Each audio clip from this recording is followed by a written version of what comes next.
that's waiting up for me that I call my own. Through the dark, through the door, through where no one's been before, but it feels like home. They can say it all sounds crazy. They can say I've lost my mind. I don't care, so call me crazy. We can live in a world that we design. 'Cause every night I lie in bed, the brightest colors fill my head. A million dreams are keeping me awake. I think of what the world could be, a vision of the one I see. A million dreams is all it's gonna take. A million dreams of the world we're gonna make.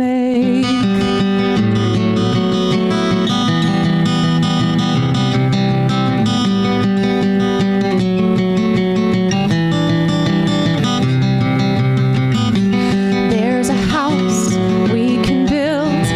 Every room inside is filled with things from far away. The special things we compiled, each one there to make us smile on a rainy day. They can say it all sounds crazy. They can say we've lost our minds. We don't care, so call us crazy. We can live in a world that we design. 'Cause every night I lie in bed, the brightest colors fill my head. A million dreams are keeping me awake. I think of what the world could be, a vision of the one I see. A million dreams is all it's gonna take. A million dreams of the world we're gonna make. However big, however small, let us be part of it all. Share with us your dreams. You may be right, you may be wrong, but say that you'll bring us along. To the world do you see? To the world we close our eyes to see. We close our eyes to see. 'Cause every night I lie in bed, the brightest colors fill my head. A million dreams are keeping me awake. I think of all the world could be, a vision of the one I see. A million dreams is all it's gonna take. A million dreams of the world we're gonna make.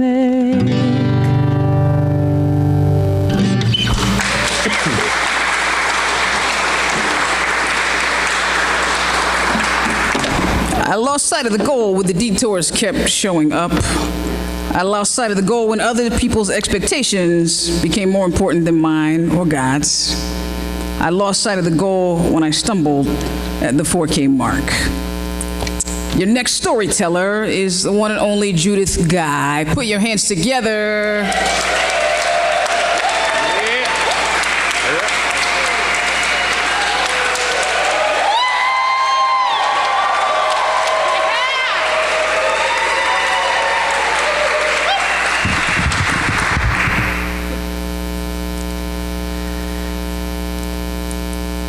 I pulled into the Belvedere Oasis. I found a parking spot and opened the door, looked behind me, and said calmly, urgently, and with much love, "Don't die, don't destroy my car, just be okay." And I shut the door and ran into the oasis, looking back trying to convey my quick return, and again the plea, don't die, don't destroy my car, just be okay. I headed to the far side where Panera stood, and I did all the things anxious people in a hurry do. I brushed past the people still deciding, ordered quickly, tapped my foot, checked my phone, and stared nonstop at the counter where my food would come. I was obnoxious, but I didn't really care. I got my food, said a hurried thank you, and walked quickly through the oasis and back to the car, whispering again, please don't be dead, please let the car be fine, just be okay. And finally, I see my car, and then I see the fluffy tail, and eventually a smiling face with heavy breathing and his 2 eyes. I see Gunther, my new dog. And he is alive, and my car is intact. Whew, everything is fine. I get him out of the car and take my food and him to the picnic table, and I eat my food while he sniffs around. We have succeeded in surviving together for an hour. That's what I call success. A little over a year and a half ago, I was in the process of moving to Mackinac, and I was full of excitement and anxiety for my first call at a very small town in central Illinois where I would be living alone for the first time. But for some solace, I told myself I could finally get a dog. So while I toured the parsonage with people from the search committee, and I walked upstairs with someone from the search committee, Sylvia, who I gathered was pretty dog friendly. I asked her if I was allowed to have a dog. She looked at me and said, I think you should have a dog, and I think everyone would like that. So just get a dog, say you have a dog, and then there really isn't anything the church can do about it. I didn't really know how to respond to that, so I just chuckled and said, okay. I moved to Mackinac, and after 2 months of settling in, I decided I was ready to take the plunge. I looked up information at a local shelter, and I filled out the application to adopt. They needed contact info for 2 character references, check, that's easy, and the owners of the property. So I put down the property chairs. Apparently, the shelter was on top of things because the next day, Jerry and Jeff, our property chairs, came to the office. Jerry and Jeff are they have the quintessential characteristics of property chairs. They are caring and loving in the way that only people who are willing to show up when are needed and get in the muck and be there are, and yet they also have the anxiety of people who've looked after big, expensive buildings for long times. So they enter my office, they look at each other, and Jerry speaks. So you want a dog? Yes, I do. And then Jeff speaks. You know, dogs can be a lot to handle. Yes, I know, but I really want a dog. And I've thought a lot about this, so I really want them. Looked at each other, and they're like, okay. And they left. But with that little more outside questioning, I questioned too. See, the thing is, I love dogs, but my family has had a really bad track record for taking care of dogs. First, there was Gabby, a rat terrier with lazy ears, and we had her for about a year and a half, and then she got out and was ran over on the driveway, just one driveway down from us. Second, there was Max, a black lab, and he ran away while my family was in the process of moving, and we never found him. And third, there was Jack. And we don't know what he was, but he was a short, fast, darty kind as well. And why we kept on choosing those types of dogs when we were horrible at closing doors is still a mystery to me. But but we managed not to lose him. However, my parents divorced my senior year, so the next fall, my older sister and I went off to college. My mom and younger sister moved to Colorado to an apartment with no dogs allowed, and so Jack was left with my dad. And one day, my dad decided he had never really wanted a dog, and he really didn't want to take care of a dog, so he surrendered Jack to the pound without telling anyone. Yeah, it's still a topic we actually don't talk about still. So, dead, lost and never found, and surrendered to the pound. Not a good track record. So I hesitated. Advent and Christmas happen, and I get busy, and it's cold outside, and time goes on. Occasionally, the excitement comes back, and I start to look again, and I look at all of the pictures, but all I think about are the things that could go wrong and how this congregation loves dogs, and I don't want to be the one who doesn't take care of one, and I can't do it. But 2 months ago, my college friends had a reunion.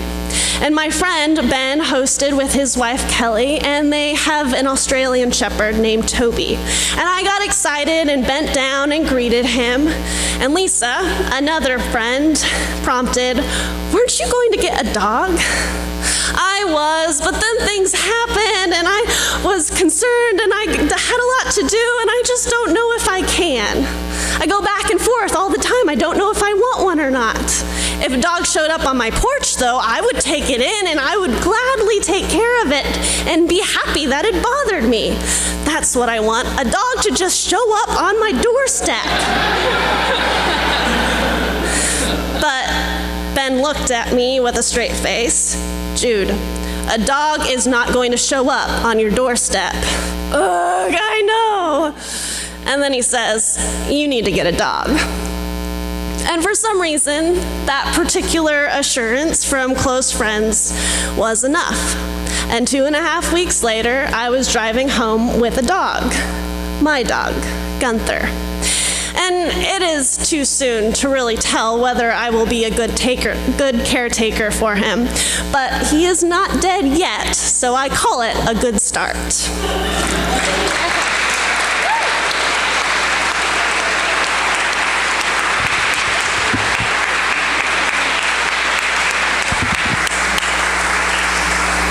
So, friends, we've gotten into a traditional habit of doing Story Hour at General Assembly, and so we wanted to say that we are, in fact, having a Story Hour at General Assembly in Des Moines this year.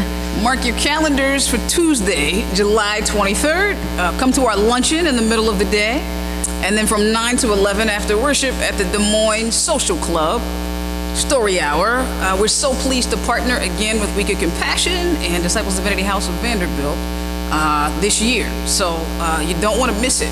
Yeah, and we're of course looking for storytellers. The theme, it's a working theme. We haven't run this by anyone besides the two of us. We like it. We like it. Stories that make you sweat. Right? Like stories of work, obviously, is what you're all thinking of. Work, moments of high tension, and whatever other things make you sweat. So, yeah, Summertime Stories in Des Moines, Tuesday, July 23rd. Mark your calendar. Social Club. Yeah, it's a good little spot. Yeah. All right, your next storyteller coming up is Marshall Dunn.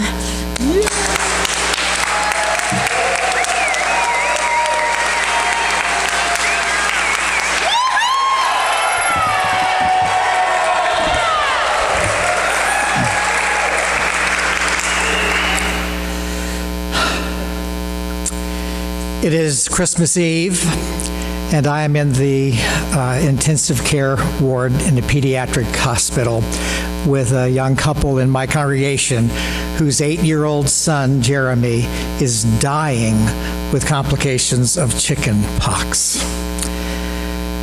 They had been there, and I'd been with them the day before when the doctor had told them that really Jeremy was being kept alive by machines, that he was gone, and urged them to let him go.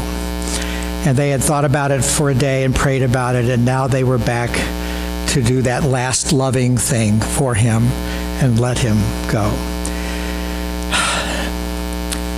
We stood by the side of his bed and looked at that little guy, and just loved him in silence for a while, watching as his chest rose and fall with the soft hiss of the ventilator. And we were, my Chicago degree was not enough to keep me from hoping against hope for some kind of biblical miracle. Rick and Wanda, the parents, I had a long relationship with. I had baptized each of them as young people. I had performed their wedding. I had dedicated Jeremy as a baby and held him in my arms. And now, as I felt all my feelings for him, I had the horrible imagining of my own son in that bed with just minutes to live, and I could barely breathe.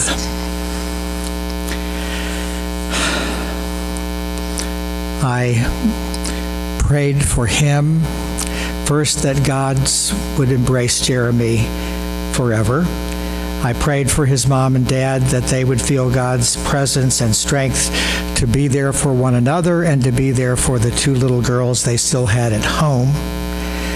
And I prayed that the God who had been incarnate that first Christmas Eve might be incarnate this Christmas Eve and come to this place and give these poor parents the strength they needed to do this terrible and hard thing.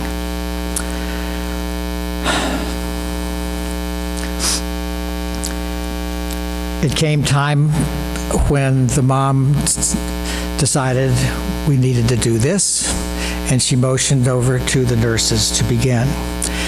And they began to remove all the tubes and wires and needles from him with tears streaming down their face. They were overwhelmed themselves. And I was so amazed that these women who had surely seen many children die were able to feel those kinds of feelings and show those emotions in the midst of this terrible moment. The ventilator was all that was left. They brought 2 chairs over by Jeremy's bed, and the charge nurse removed the air tube and took Jeremy and put him in his mother's lap. She did not kiss him. She did not rock him. She just held him with more love and tenderness than I had ever imagined, and everyone in the room was overwhelmed. Rick patted his leg, and Wanda put her hand over his heart so that she could feel every beat until there were none. And then she finally put him back in his bed.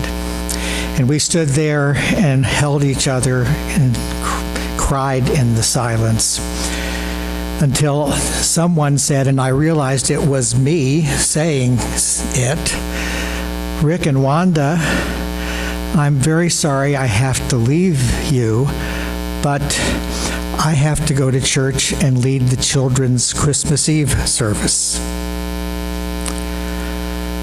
They quickly gave me their permission, support, and I stumbled out to my car where I sat behind the wheel trying to compose myself, thinking, how can I possibly go from this place of such pain and such love and then go and lead a church in celebrating the birth of Mary's baby? And so I prayed hard, and this time I prayed for me. And after a time, I felt an answer came. I found myself saying, "Marshall, it is Christmas Eve. You are the minister of University Christian Church, and it is your job to take our children to Bethlehem." And so, when I arrived at the church, Mary and Joseph were already in costume. with their brand new born little baby Jesus, baby girl Jesus. And the children were in their parents' laps, scattered around the room with a big rug in the middle of the room, and squirming like crazy with all the excitement children feel on Christmas Eve. And we sang "O Little Town of Bethlehem," and then I invited the kids to come and join me on the rug, and they came bounding toward and around me. And they were excited, especially the veterans, because they knew what to expect. Marshall will tell us the Christmas story. We will put our presents for baby Jesus in the manger. We will go back and have a birthday party for baby Jesus with Mary and Joseph, with a cake and ice cream, and our poor parents will have to just settle for bread and grape juice. It was time to try to tell the story as best I could. And so I start with the angels coming to Mary and Joseph, the long journey to Bethlehem, and the frantic search for a place to stay until finally a kind innkeeper gives them a place in a stable. And then Joseph does all he can to try to help them find Mary, be as comfortable as possible in a place that looks and feels and smells like a barn. And it is now time for the birth, but for some strange reason, I pause and I ask, and do you know what happened next? And a little boy quickly shouts, "Her water broke!"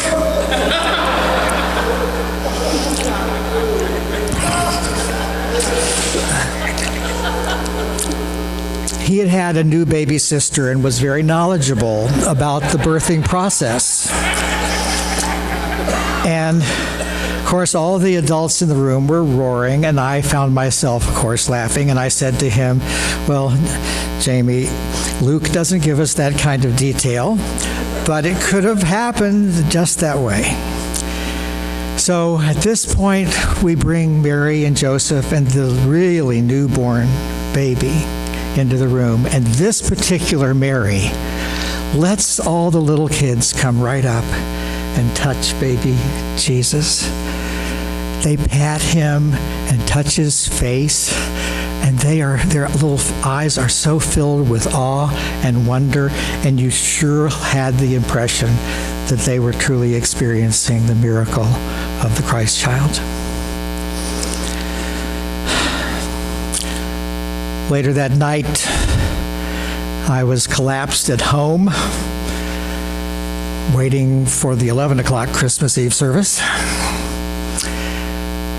when I found myself thinking, I have been in hell today. And then I came very close to heaven. Being with people in the most terrible and in the most wonderful times of their lives is one of the awesome gifts of being a pastor. I don't know if I ever found the Holy Grail, but I would not trade that journey for anything.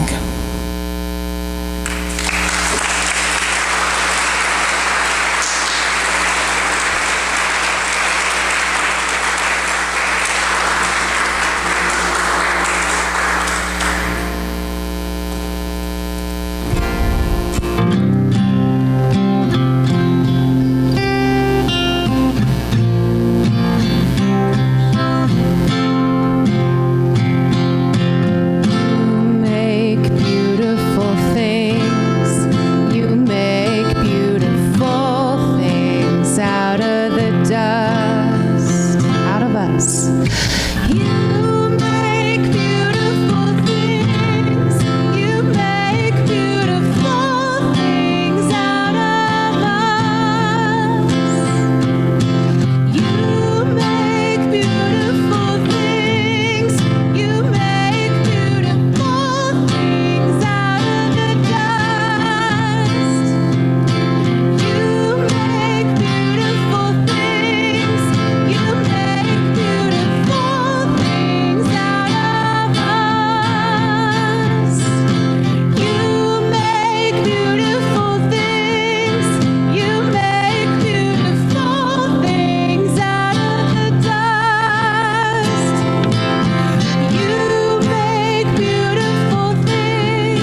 lost sight of the goal when I realized the goal I was pursuing wasn't worth my time and effort. I lost sight of the goal when they all lost sight of me. I lost sight of the goal when I didn't know how to be sad, so I just got drunk. I lost sight of the goal when I got too comfortable in a job and didn't notice for too long how much I didn't like it. Ladies and gentlemen, your last storyteller of the evening is the one and only Rebecca Anderson.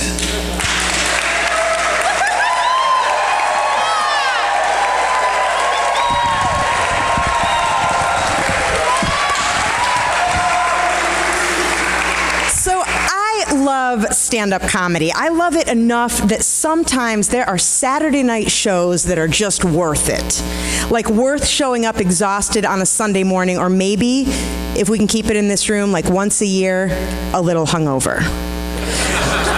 So a few years ago, I was standing in a packed lobby at 10 p.m. on a Saturday in the middle of a double header. Chelsea Peretti had just finished, killed it, and I was waiting for Todd Barry to go on. I was definitely preaching the next day. So the lobby was loud, and my friend left me standing against the wall holding my drink, and he went up toward the bar through this crush of people to get us more drinks. And meanwhile, for whatever reason, I was on OkCupid, checking out this guy whose profile kept popping up over the past few days, like this adorable globe-trotting photographer. You know, when people find out that I'm a pastor, they think they know what to expect, right? You know this. They think they get the whole picture, and usually they don't. I don't mind breaking down stereotypes, but it's definitely not like hot on a first date.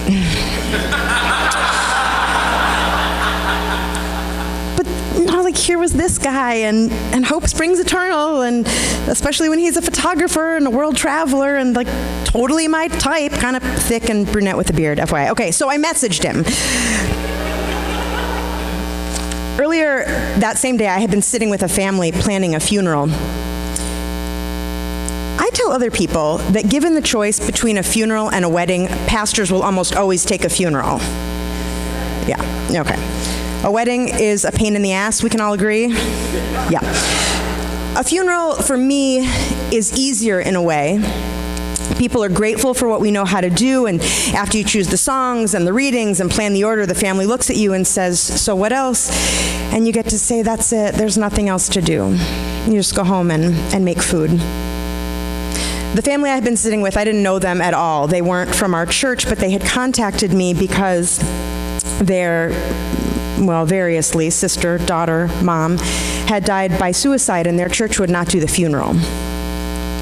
Obviously, their church believed that she had committed this unforgivable sin. So no funeral, no Christian burial, and they were on their own, so they came to us because they had heard we did that kind of thing. We did. She had a kid, a 6-year-old boy, and a mom who had mostly raised that kid, and a sister. And now they were all in my office trying to tell me about her, trying to be kind and honest because she had been an addict for a long time, a danger to herself and to them. And they told me, the funny little stories that people tell when she was little and things she'd done for her kid. All the funny stories while they decided who was going to talk at the funeral. And then, like any other funeral, I sent them home and said, I'll see you back here on Tuesday morning. We'll pray, and I'll remind you what we've talked about, and we'll do the funeral. And then I packed up my stuff and went downtown to see stand-up comedy. Because, you get to be with people in the absolute worst shit, and then you go see stand-up. Because if you don't go then, after some terrible thing has happened, when would you go? The photographer and I texted through that second comedy show, and we made a plan to see each other the next night, which was a Sunday, and I suggested Millennium Park with wine because, obviously,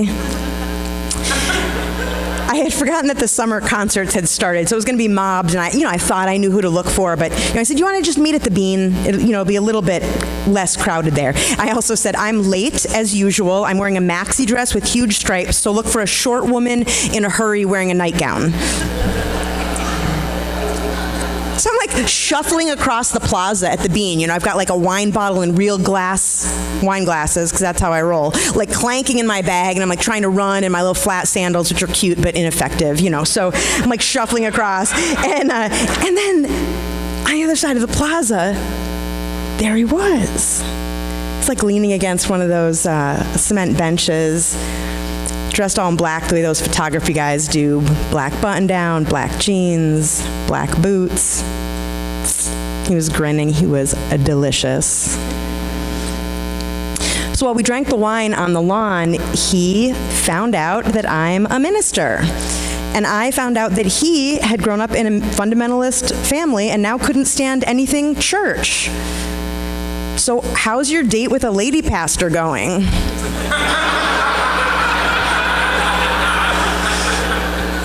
I don't know, he said. That wasn't my intention, but you are the first pastor I've ever wanted to kiss. Right?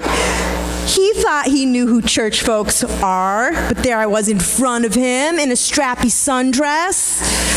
So there I was, making out on the lawn at Millennium Park while the overhead lights came on after the concert, and then there I was watching myself in the mirrored elevator as it went up in the Palmer House Hilton, and then there I was the next morning in the South Loop at Yoke, all sunshine and omelets and no underwear.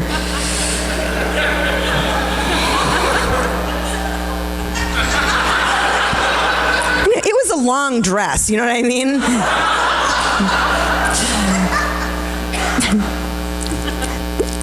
There I was again that night in his room, even though the next morning I had that funeral.